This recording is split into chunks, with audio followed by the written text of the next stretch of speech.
زمین بہت زیادہ ہے، وہ طاقتور ہے، اسی لیے ملک جو ہے وہ زمینوں پر قبضہ کیا کرتے تھے. اس کے بعد جب مشینیں آئیں تو یہ پتہ لگا نہیں، جس کے پاس انڈسٹری زیادہ ہے وہ طاقتور ہے. اب یہ ہو گیا ہے کہ جس کے پاس ڈیٹا زیادہ ہے وہ زیادہ طاقتور ہے. اور آپ حیران ہوں گے کہ ایک شخص جس کا نام ایلون مسک ہے، اس نے $42 بلین کی ایک چیز خریدی ہے جو کہ اتنی بھی بڑی نہیں ہے کہ اس کو جیب میں رکھا جائے، جو کہ کہیں ہے ہی نہیں، اور جو کہ ایک ٹیڈی پیسہ پروڈیوس نہیں کرتی. اور اس چیز کا نام ہے ٹویٹر، جو کہ $42 بلین کا لیا گیا. دنیا کے 140 ملکوں میں سے 70 کے قریب ایسے ملک ہیں جن کا بجٹ $42 بلین سے کم ہے، اور اتنے کی کسی شخص نے ایک چیز خریدی ہے جو کہ ہوا میں ایگزسٹ ہی نہیں کرتی. تو آپ حیران، اس بات سے حیران نہیں اس نے کس لیے خریدی ہے ایک چیز. اور دوسرا، آپ سب اس بات پہ حیران ہوں گے کہ آپ پی ٹی سی ایل کا فون کرتے ہیں تو آپ کو پیسے دینے پڑتے ہیں، آپ کسی کو خط لکھیں تو آپ کو پیسے دینے پڑتے ہیں. یہ فیس بک مفت کیوں ہے؟ یہ واٹس ایپ کے اوپر ویڈیو کالز مفت کیوں ہیں؟ یہ آپ ہزاروں تصویریں بھیجیں، یہ مفت کیوں ہیں؟ اور جس بندے نے واٹس ایپ بنایا اس کے بلینز آف ڈالر خرچ ہوئے ہوئے، وہ پاگل ہے کہ ہم سب کو مفت دے رہا ہے. فیس بک مفت کیوں؟ اس لیے کہ اس بھٹی کا ایندھن میں اور آپ ہیں. میں اور آپ ان کو ڈیٹا پرووائڈ کر رہے ہیں ہر انڈیویجول کا، اور یہ ڈیٹا کیومولیٹ ہے. صرف ڈیٹا سے کچھ نہیں ہوتا، ساتھ ایک پیرالل جو کمپیوٹنگ پاور ہے وہ اتنی انٹینس ہو چکی ہے کہ جس کے نتیجے میں آرٹیفیشل انٹیلیجنس کی وجہ سے آپ کی ایک بات ہر فرد کی ڈیٹا کی شکل کے اندر لوگوں کے پاس موجود ہے. اور جس کے پاس ڈیٹا زیادہ ہے اب وہ اس دنیا کو رول کرے گا. گوگل نام کی ایک کمپنی دنیا کے بہت زیادہ ملکوں سے زیادہ امیر ہے، اور گوگل کوئی ایک ٹچ بٹن، ایک سوئی، ایک دھاگا نہیں بناتی. پھر وہ دنیا کی کیوں امیر کمپنی ہے؟ اس لیے کہ اس کے پاس سب کچھ ڈیٹا ہے. لہٰذا پہلے جب انسان ایک ڈیوائن گائیڈنس کے ذریعے اپنی زندگی گزارتا تھا، پھر اس کے ذہن میں آیا کہ جو مجھے اچھا لگتا ہے میں نے ویسے زندگی گزارنی ہے. ابھی کچھ عرصے کے بعد ہمارے ہاتھ سے یہ پاور جانے والی ہے. اب الگوریدمز ڈیسائیڈ کریں گے کہ ہم نے کیا کرنا ہے. میں ملتان میں رہا ہوں بہت عرصہ، میں ابھی بھی ملتان میں جاتا ہوں تو مجھے گوگل میپ کھولنا پڑتا ہے، ورنہ میں وہاں پہنچ نہیں سکتا. اسی طریقے سے کچھ عرصے کے بعد آپ نے کیا کھانا ہے اس کا فیصلہ فوڈ پانڈا کرے گا. آپ نے کون سی کتاب پڑھنی ہے اس کا فیصلہ امیزون کرے گا.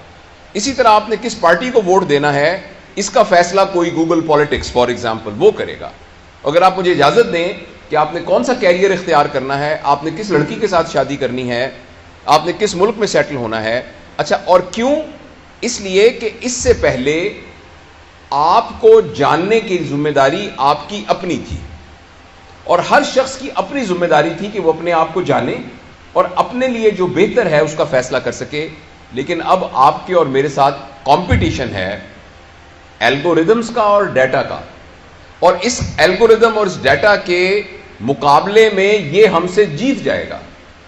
آپ نے جب فیس بک کھول کر آپ کی آنکھیں کی پیوپل ڈائلیٹ ہوئی تھی یا سکڑی تھی، آپ نے کون سی سائٹس پر زیادہ ہٹ کیا، کون سا رنگ آتا ہے تو جس کی وجہ سے آپ کے چہرے پر آپ کے جو فیشل ایکسپریشنز ہیں وہ بہتر ہوتے ہیں، کن لوگوں کے اشتہار دیکھ کر آپ کو خوشی ہوتی ہے، کون سی سائٹس کو دیکھ کر آپ کو کیا ہوتا ہے، یہ سارا کا سارا انڈیویجول کا، اور جس کے نتیجے میں پھر ایک کنٹینیوس الگوریدم کے طور پر یہ تمام چیزیں ڈیٹا سٹور ہو گیا ہے. اس سٹور ہونے سے ہم سب کے ساتھ اب مقابلہ ہے الگوریدمز کا. الگوریدم کھڑا ہو کے بتا سکتا ہے کہ آپ اپنی صحت کے بارے میں صحیح فیصلہ نہیں کر سکتے، میں آپ کی صحت کے بارے میں صحیح فیصلہ کر سکتا ہوں. مجھے پتا ہے آپ کے کھانے کا پیٹرن کیا ہے، کیونکہ ابھی کچھ لوگوں نے تصویریں جب کھانا اگر کھائیں گے تو کر کے فیس بک پہ لگا دی ہوں گی. آپ بالکل یہ مت سمجھیے کہ آپ نے آئس کریم کھاتے ہوئے جب تصویر کھنچوائی تھی وہ تصویر کچھ نہیں ہے. وہ تصویر ایک بٹ آف جگزا پزل ہے جس نے آپ کو ہیک کرنے والی اس پکچر کے اندر وہ موجود ہے.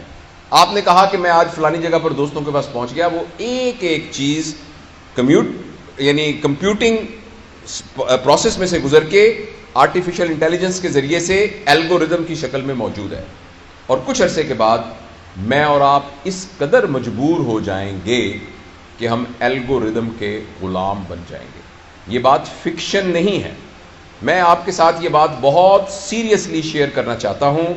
اگر اس سلسلے میں ہم نے فوری طور پر کچھ نہ کیا اور آپ سے میں بات اس لیے کر رہا ہوں کہ آپ پوٹینشیل پیرنٹس ہیں. جو لوگ 30 سال کے، 40 سال کے، 50 سال کے یا میری عمر کے، سر کی عمر کے ہو گئے ہیں، ہم سب پتھروں کی سلیں بن چکی ہیں.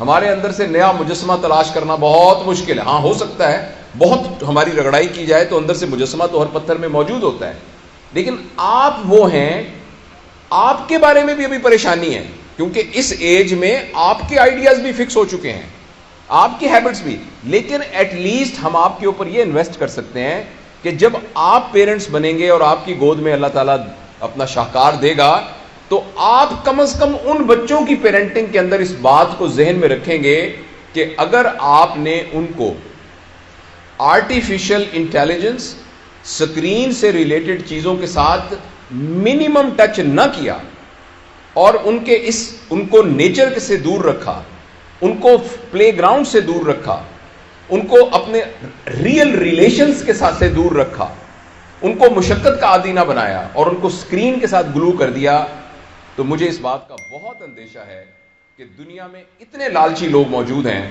کہ وہ ایک ایسی سائبر ورلڈ کریٹ کر دیں گے.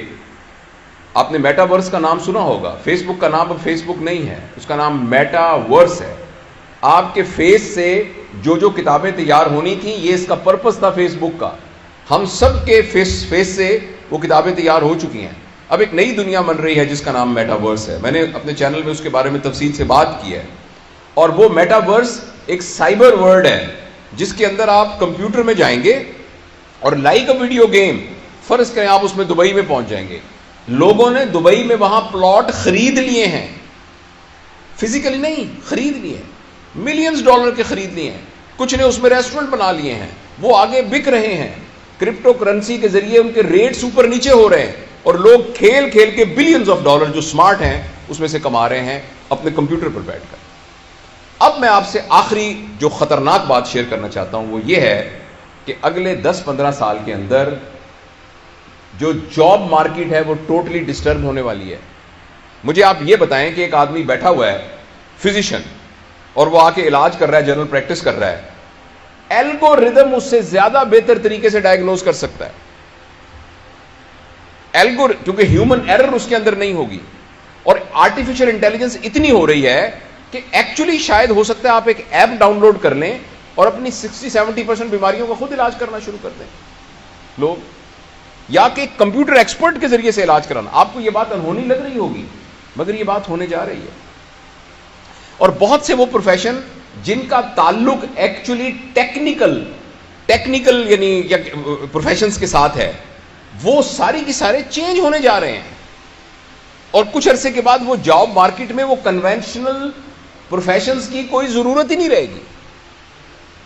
اور ایک آدمی ہے جس کا نام یووال نوآ ہرارے ہے، ہسٹورین ہے، اس نے اپنی مختلف 3-4 کتابیں اس کی بڑی مشہور، اس نے یہ کہا ہے کہ نہ صرف یہ کہ نئی جابز کریٹ ہوں گی، مگر نہ صرف یہ کہ پرانی جابز میں لوگ جاب لیس ہو جائیں گے بلکہ وہ جاب ایبل بھی نہیں رہیں گے، ریڈنڈنٹ ہو جائیں گے. تو یہ بہت ایک سیریس چیلنج ہے.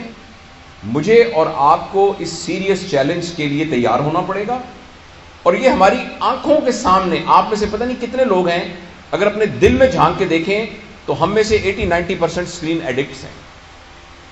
تھوڑی دیر کے بعد اگر یوں کر کے موبائل نہیں کریں گے تو ہمیں دل میں خدبد ہونی شروع ہو جائے گی، ہمیں ڈوپامین کی ڈیفیشنسی فیل ہونی شروع ہو جائے گی اور یہ اسکرین ایڈکشن بڑھتی جا رہی ہے. پلیز میں آپ کو یاد کرانا چاہتا ہوں کہ یہ اسکرین ایڈکشن میں صرف یہ خطرہ نہیں ہے کہ آپ کو پلیجر مل رہا ہے اور یہ غلط بات ہے، یا آپ ایڈکٹ ہو گئے یہ غلط بات ہے، یا آپ کا ٹائم ویسٹ ہو رہا ہے یہ غلط بات ہے. اس کا سب سے بڑا خطرہ بات ہے کہ آپ ہیک ہو رہے ہیں، آپ غلام بن رہے ہیں اور کچھ عرصے کے بعد آپ کی زندگی آپ کے اختیار میں نہیں رہے گی. اس سے بچنے کے لیے ہمیں ابھی ڈراسٹک اقدام کرنے پڑیں گے. اسکرین کے یوز کو منیمائز کرنا پڑے گا، اپنے ڈیٹا کو مفت میں آگے نہیں دینا پڑے گا اور اس سلسلے میں اپنے لیے کوئی ڈسپلن قائم کرنا پڑے گا. اس سیلفی کی کیا ضرورت ہے کھڑے ہو کے کہ جی میں اس وقت میں کڑائی گوشت کھا رہا ہوں اس لیے میری سیلفی ہے. یہ میں اپنے چچا کے گھر گیا تھا، یہ سیلفی، یہ سارا کا سارا ڈیٹا میں مثال کے طور پہ کہہ رہا ہوں، یہ سارا کا سارا ڈیٹا اکٹھا ہو رہا ہے اور ہم ہیک ہو رہے ہیں، اور اس کے نتیجے بہت خطرناک ہونے والے ہیں۔